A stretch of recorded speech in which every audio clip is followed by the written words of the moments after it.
Assalamualaikum warahmatullahi wabarakatuh. Hai tahun 3.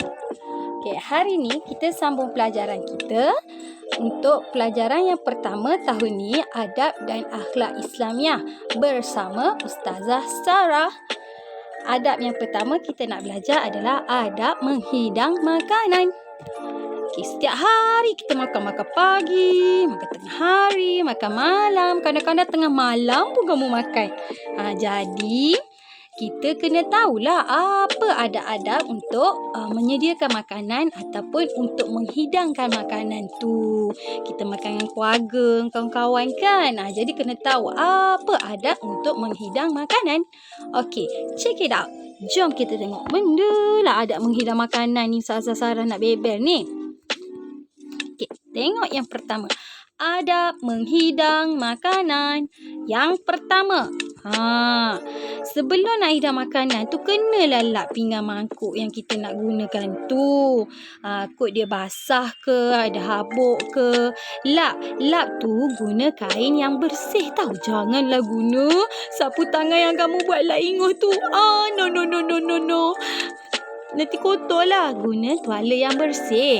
Macam Sazah pun dekat dapur Sazah, dekat pinggan mangkuk tu Sazah akan letak satu towel yang bersih dan kering. Setiap kali kalau nak ambil pinggan mangkuk ke sudu, cawan, Sazah akan lap dulu. Sebab kadang-kadang macam rumah Sazah ni banyak habuk tepi jalan. Jadi nak guna apa-apa memang Sazah tutup dengan kain. Lepas tu kalau nak guna pun Sazah lap dulu. Okey, tengok yang kedua. Tidak menggunakan pinggan mangkuk yang retak dan sumbing. Yang sumbing tu maksudnya yang dia ada macam pecah sikit-sikit kat tepi-tepi tu. Itu kita panggil sumbing lah tu. Okey, dalam Islam, adab kita nak hidang makanan dekat orang ataupun keluarga kita sendiri atau kita sendiri yang nak makan, jangan guna pinggan mangkuk yang dah retak ataupun yang ada sumbing. Tak elok. Satunya bahaya. Takut tengah makan rupanya ada serpihan kaca tu masuk dalam makanan kita. Dah jadi masalah nanti kan. Okey, tengok nombor 3. Guna pinggan mangkuk yang bersih. Pinggan mangkuk yang bersih. Janganlah yang kotor-kotor. Okey.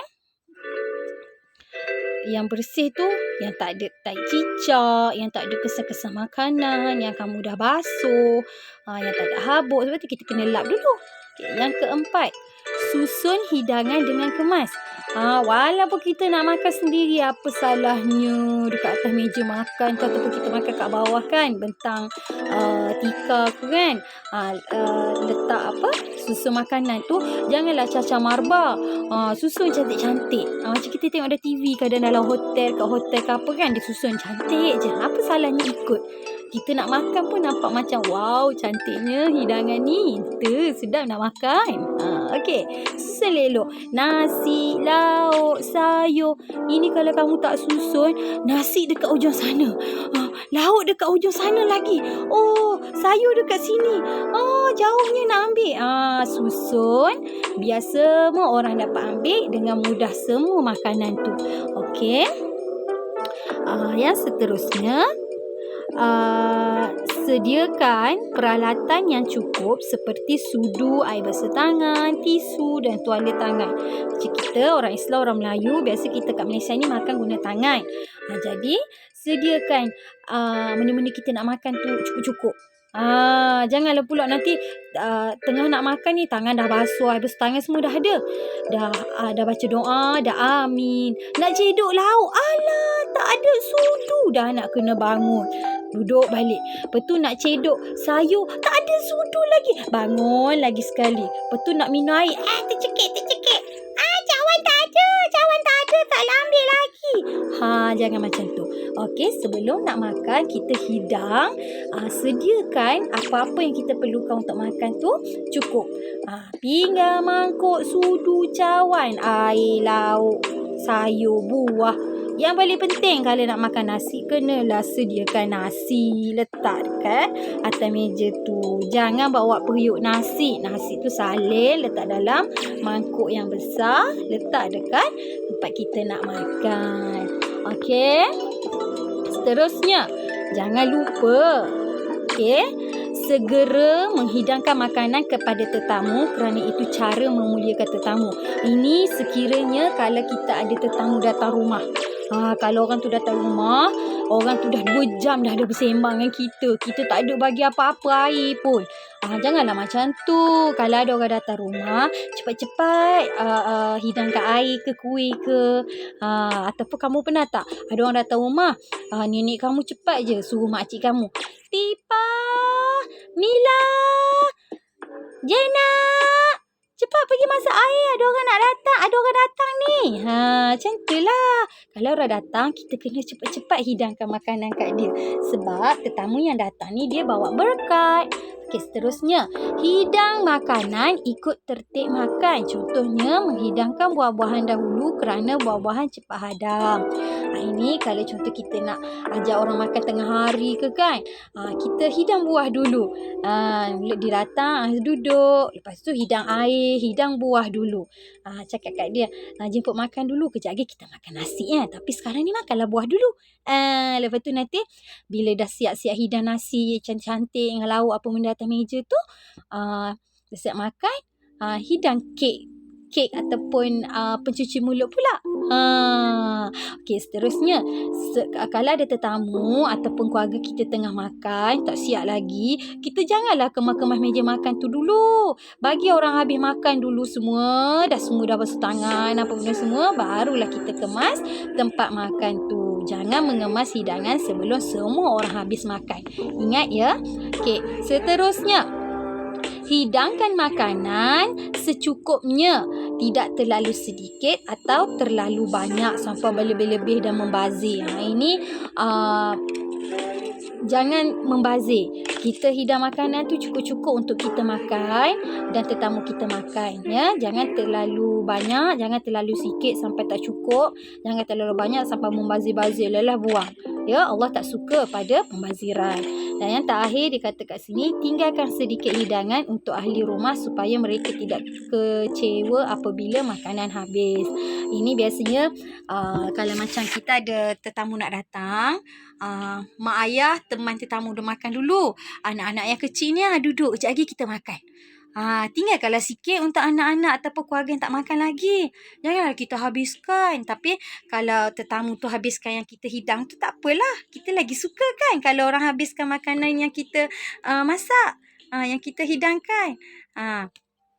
Tapi sebelum hidang tu, simpan siap-siap makanan untuk keluarga kita, supaya nanti bila tetamu balik, keluarga yang tak makan lagi tu bolehlah rasa makanan yang sedap-sedap tu. Okay. Okay. Saza, kenapa kita kena ada adat nak sediakan makanan ni? Bagus sangat ke? Memanglah. Ada faedah dia. Tengok faedah menyediakan makanan dengan betul.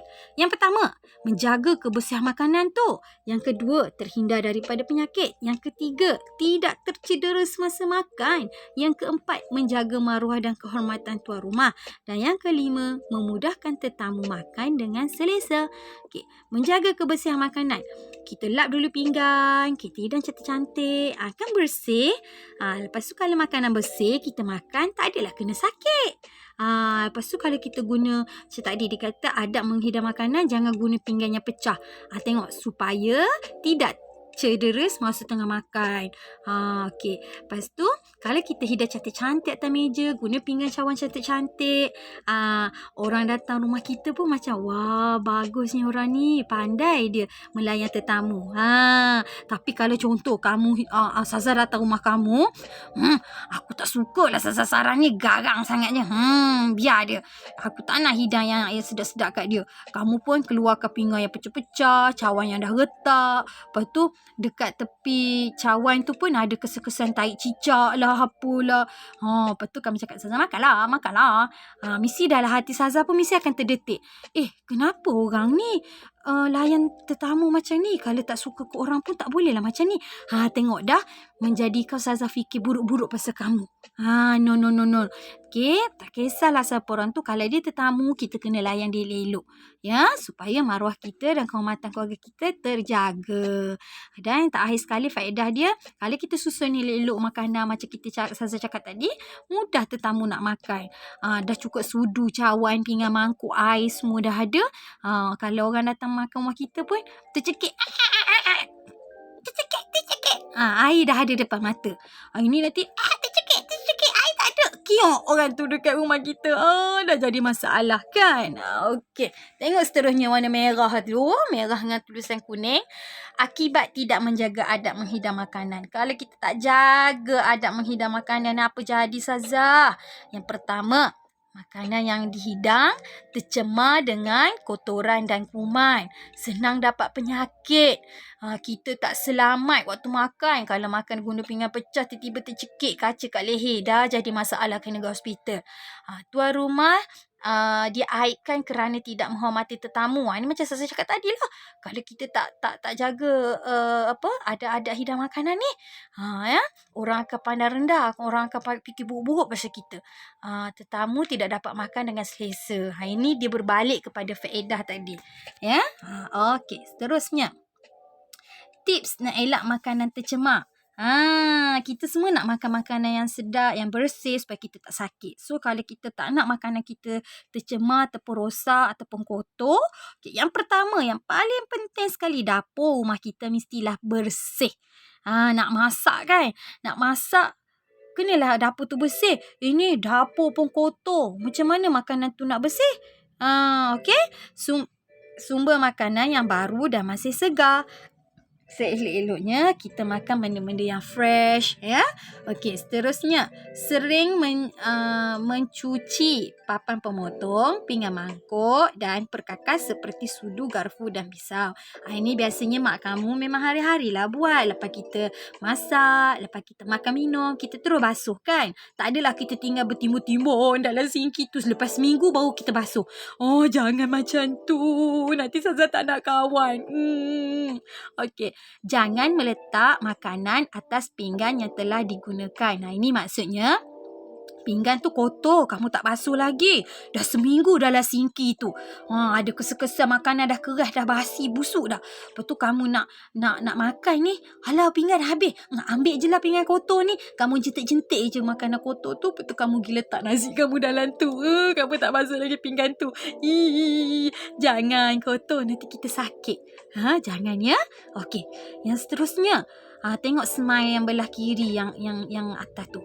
Gunakan bekas makanan yang bersih dan tertutup. Bekas makanan pun kena bersih lah. Dan kalau nak simpan makanan, kena simpan dalam bekas yang ada tutup. Jangan dedahkan makanan. Sebab kalau kita dedahkan makanan, nanti syaitan akan berak, akan kencing, akan kentut atas makanan tu. Lepas tu kita makan. Sebab tu jadi degil.